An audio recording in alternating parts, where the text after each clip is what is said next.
Pessoal, esse é um painel de saúde, e aí eu achei super interessante o painel de saúde vir logo depois da minha palestra sobre emoção, porque se tem um mercado onde o aspecto emocional grita, é o mercado de saúde. E é um dos mercados que mais vão se revolucionar e que as grandes empresas aí que não atuam no mercado de saúde estão indo para o mercado de saúde. Bom, para a gente entender, a gente tem várias coisas acontecendo no mercado de saúde, mas eu acho que tem alguns indicadores aqui que podem levar a gente a raciocinar e pensar um pouco sobre o mercado de saúde, mas os experts, né, os profissionais que trabalham aqui vão ter muito mais gabarito para falar disso do que eu. Mas a gente já pode entender que, com o envelhecimento da população, a gente vai ter um aumento de doenças crônicas. E estudos que já foram feitos mostram que os gastos são 7 vezes maiores numa situação dessa. Estou falando mentira, gente? Não sei se é 7, mas que é muito mais, né? Paralelo a isso, ou seja, se eu vou ter um aumento 7 vezes maior, o envelhecimento da população, eu vou ter colaboradores mais estressados, o tal do burnout, também é um indicador. Isso tudo que acontece, previsões que podem acontecer no mercado de saúde. Depois a gente tem a questão dos dados e de internet das coisas, o IoT, que tem aqui, a internet das coisas, ajudando a fazer análise, não é preventiva, gente, é preditiva. Todo mundo sabe a diferença de preventiva e preditiva? Preditivo, o negócio está lá na frente, não sabe nem se vai acontecer, eu já estou fazendo análise agora. Preventivo é para não deixar nada acontecer, nada de errado acontecer.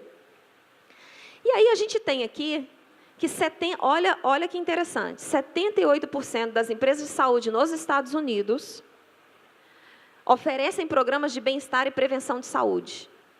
Ou seja, 78% das empresas elas já estão com um foco não em cuidar da doença, mas prevenir a doença. Entendem? Enquanto na América Latina, somente 38%. Certo?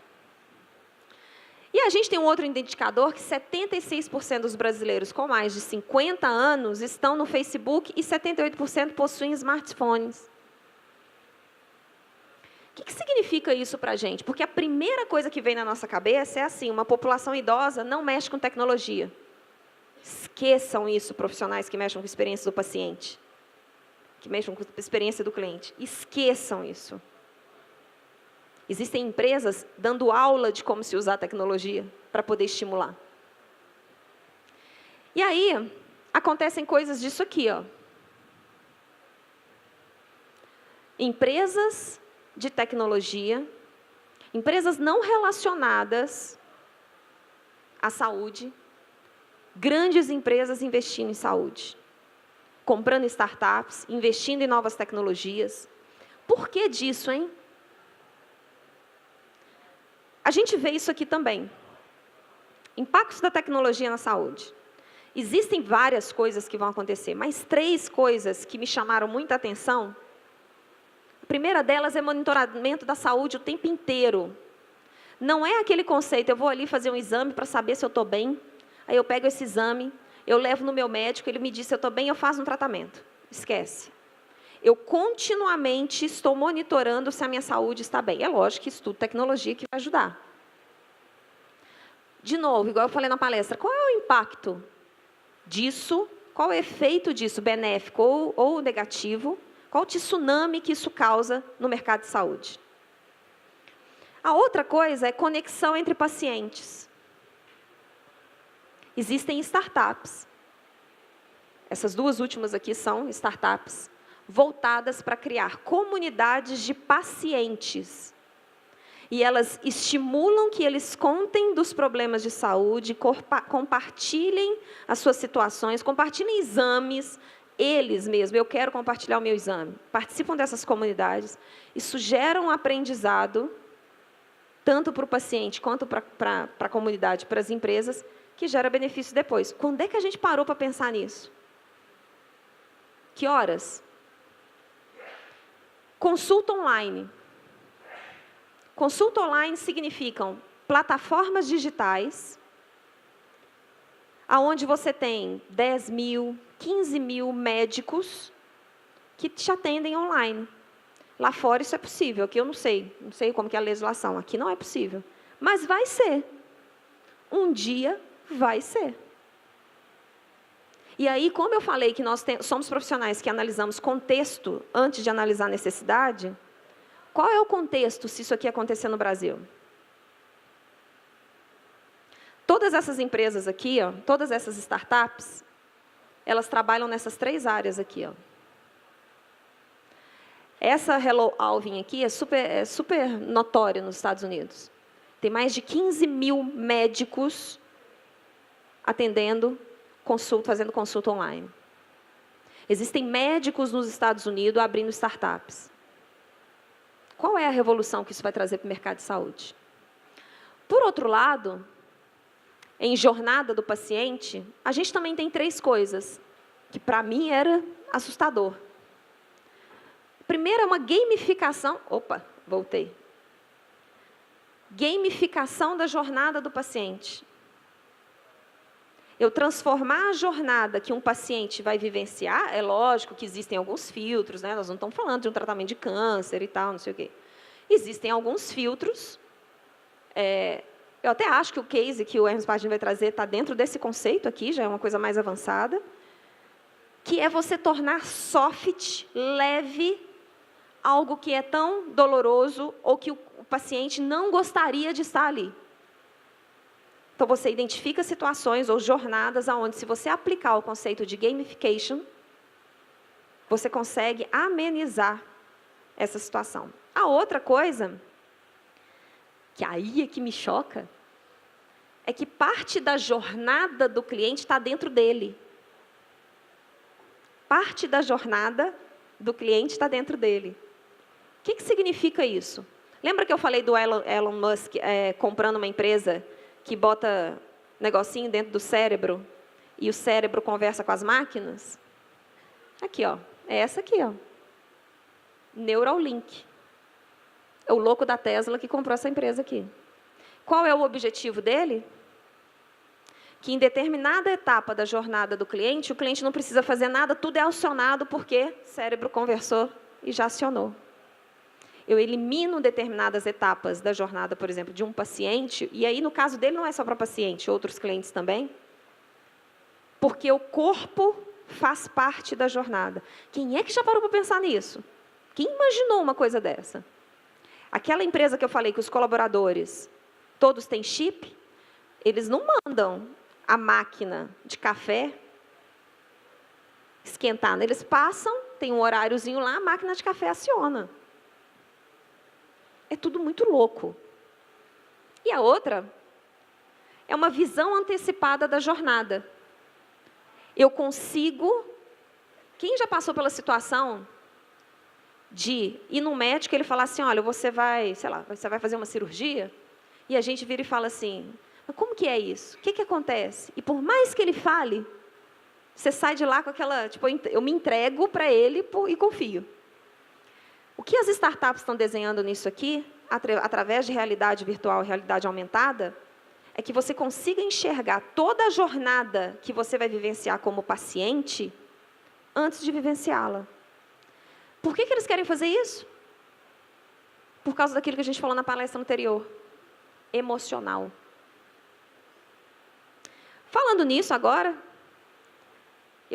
a gente vai ter uma sequência de apresentações, a gente vai começar com a apresentação com o Hospital Alemão Oswaldo Cruz, que a Fátima, que é superintendente assistencial do hospital, vai vir compartilhar com a gente. Depois a gente vai ter a gerente de Customer Experience Strategy, da Amil, a Carolina Monteiro, que vai apresentar um case da Amil também, voltado para a experiência do paciente. E agora eu vou ler, porque eu não sei direito, decorei. E a gente vai ter o Alessandro Ferreira, ele é vice-presidente do grupo Hermes Pardini, que vai trazer um case também voltado e que usa tecnologia. E o Cláudio Lima, que é vice-presidente de criação da agência Ogilvy, que ajudou o Hermes Pardini nesse projeto. Então, qual que vai ser a dinâmica aqui? A gente vai ter, primeiro, o Hospital Alemão Oswaldo Cruz, falando um pouco da visão de experiência do paciente e com base em que eles entendem isso, que a Fátima vai apresentar. Logo após, eu chamo a Carolina, eu ia falar Carol, para chamar ela de Carol, da AMIL, para apresentar, e logo depois o Alessandro. E aí a gente vai seguir para perguntas, tanto de vocês, quanto perguntas que eu tenho aqui para eles também. Queria, então, chamar Fátima, superintendente assistencial do Hospital Alemão Oswaldo Cruz, para ela poder falar sobre o trabalho lindo que o hospital faz.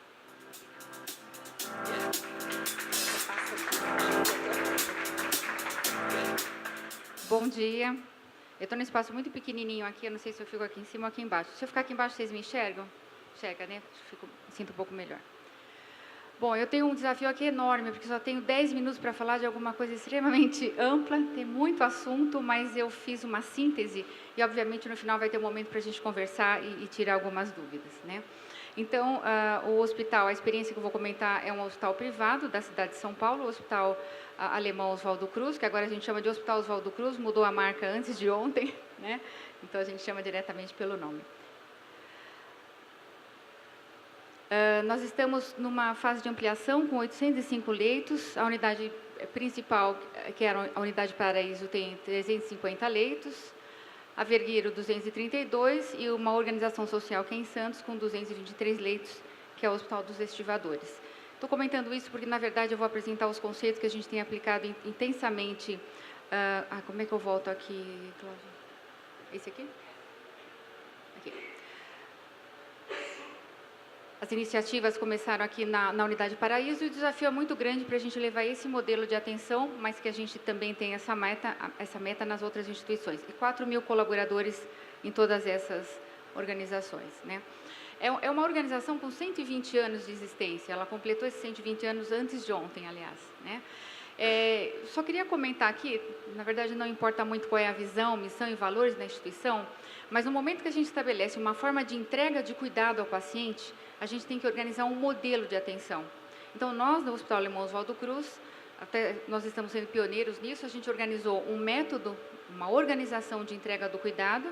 Isso envolve os recursos humanos, tecnológicos, estruturais, tudo aquilo que a gente usa para poder chegar até o paciente de uma forma que ele seja atendido com a melhor experiência possível dentro daquela condição que ele tem, né? Se isso não é levado em conta, é muito complicado a gente fazer essa implantação. Aquilo tem que estar no DNA da própria instituição. Então, dentro da missão, tem a palavra acolhimento. Isso envolve muito diretamente a relação humana, né? Dentro da sua missão também, ser preciso e humano. No preciso envolve as questões tecnológicas e da ciência, e no humano, o relacionamento. E nos seus valores, está dando eco, não está? Tá, é a proximidade daqui, tem que ficar aqui em cima, não tem jeito. Está melhor assim? Acho que está, né? E nos seus valores, então, principalmente aqui, a palavra acolhimento. Então, isso está na essência da própria instituição. Então, nós desenvolvemos um modelo assistencial, isso aqui é enorme, é um conteúdo muito amplo, não dá para detalhar, mas só para mostrar para vocês, ele tem, inclusive, uma definição esquemática do que ele representa, e a gente tem a definição de que o modelo assistencial da instituição, ele se dá de forma individualizada, integral e humanizada, baseado em evidências e centrado no paciente e na família. Parece uma coisa muito óbvia para um hospital, mas não é. Ele pode ser só um discurso se a gente, de fato, não tiver essa ação. Construindo vínculos de confiança, levando em consideração sua história de vida e suas necessidades. Então, a pessoa tem que ser entendida como um indivíduo único. Nem todo mundo que chega lá com uma dor de cabeça tem que ser atendido da mesma maneira. Cada um tem uma forma a sua própria história, aquilo que ele acredita. E a educação para o autocuidado é uma premissa fundamental dessa atenção. Então, o paciente tem que ser entendido como quando ele retornar para a sua vida diária, ele passa por um período dentro do hospital, na maioria das vezes, depois retorna para a sua vida, né? Ele tem aquela interrupção e a gente tem que entender isso e fazer com que ele consiga se adaptar no momento que ele retornar, né? Dentro desse modelo, como vocês podem ver nesse desenho esquemático, então, o paciente e a família é o centro da atenção, tudo aquilo que for estabelecido, seja de inovação, de estrutura física, novo departamento, tudo tem que ser levado ao paciente como sendo o centro da atenção. Nós temos, inclusive, nós organizamos um comitê que ele é feito por alguns profissionais da instituição e ex-pacientes. Então, tudo aquilo que a gente vai inovar, melhorar, ou percebe que tem algo que não vai muito bem com eles, a gente organiza esse grupo, são pessoas fixas, que vêm dar o parecer dele como cliente, não como profissional da saúde, como aquilo poderia ser melhor. E a gente tem umas experiências bastante interessantes.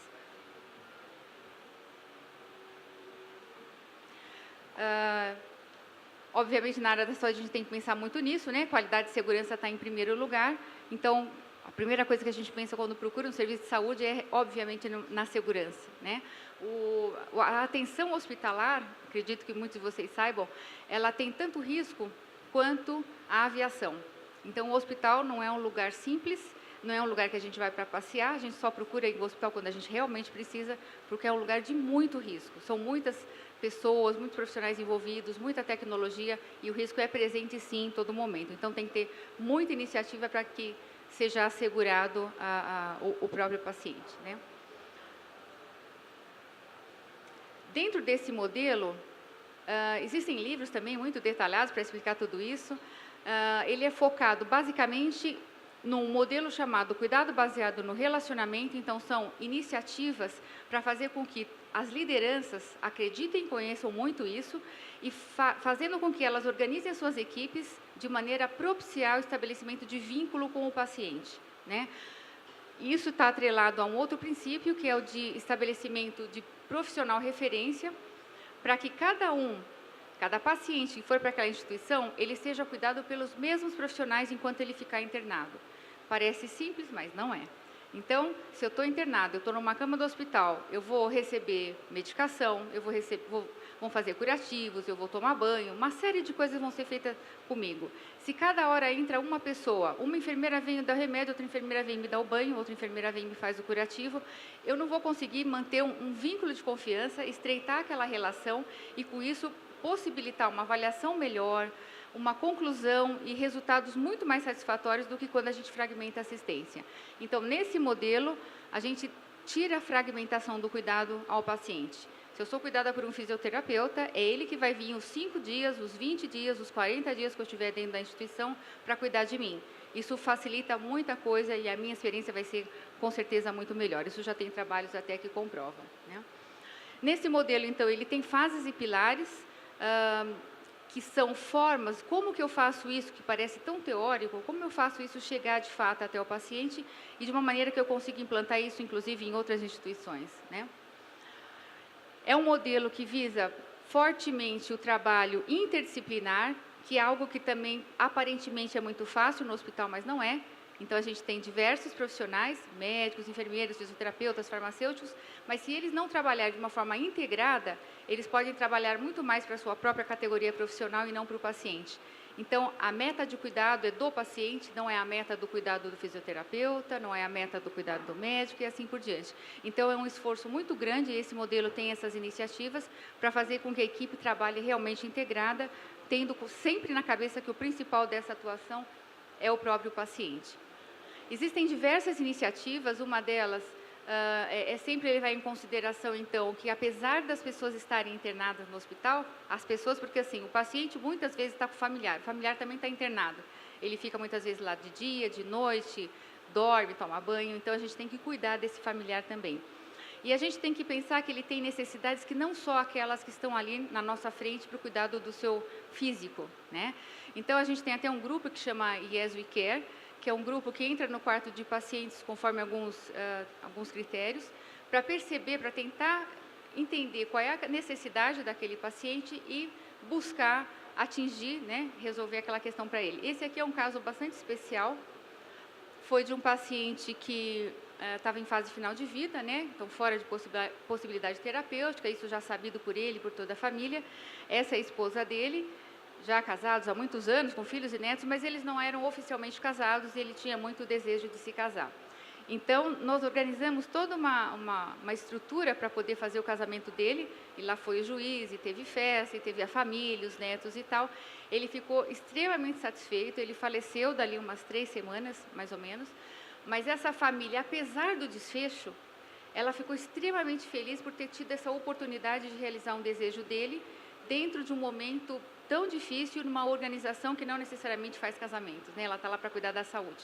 Então, é uma maneira de a gente pensar muito além da saúde, daquele cuidado que a gente está fazendo naquele momento que a pessoa está internada dentro da instituição.